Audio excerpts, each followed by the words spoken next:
Hello guys! Mga ang taog, bayabas. Lamig ang bayabas guys, it's kulay red man siguro niya ang tawag na variety or pink. Kaya marami siyang pink.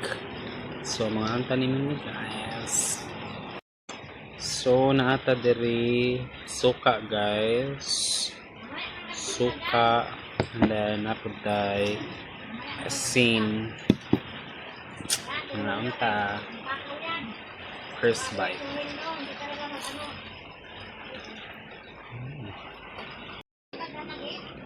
Lamig siya guys kaya may hinog-hinog na siya. Ang dakot na siya. Pero ang yahang price guys no, ang nasa ka duhara ka ingon ana kadak kay kuan siya 150 or 150 ang kilo. Or duha ka buo kay murag 100 ay ka. So nabala kung tulo ka bak mo hang palit doon. Mga 150, 160. Ang dagko man siya. Lima siya.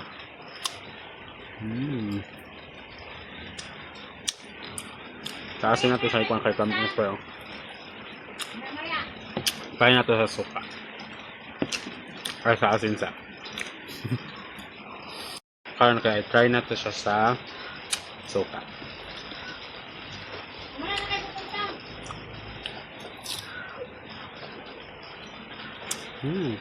Namin siya.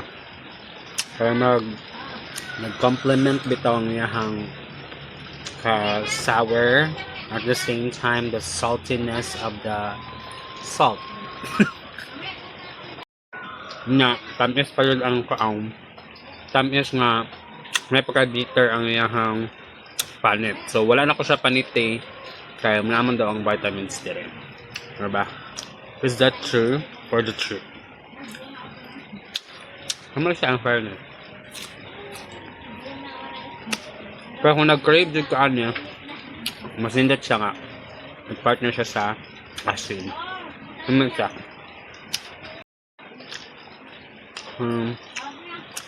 Tagsa na dito makakaon no. Kaya naman tayo sa below average nga sa ato ang status sa life. So biya dito makakaon og mga prutas kay mahal na kayo sa ang ingay naman eh. Mahal na kayo ang kilo.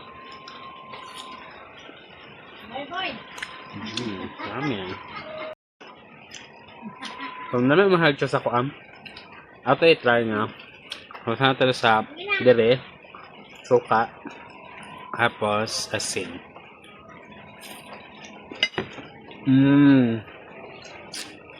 Ang sarap. Ang sarap siya guys.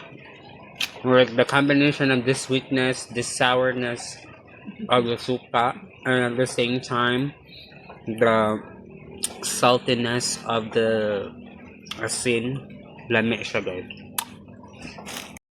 So mga ito guys, lami siya. Kung saan naman ito makamukbang ka, may kwarta. Mga ito siya guys. Pero kaya nga variety guys, mas lami dyan siya kasi atong white. Pero kung walay lain, of course, man yung pinakalamig. Mga ito. Bye guys.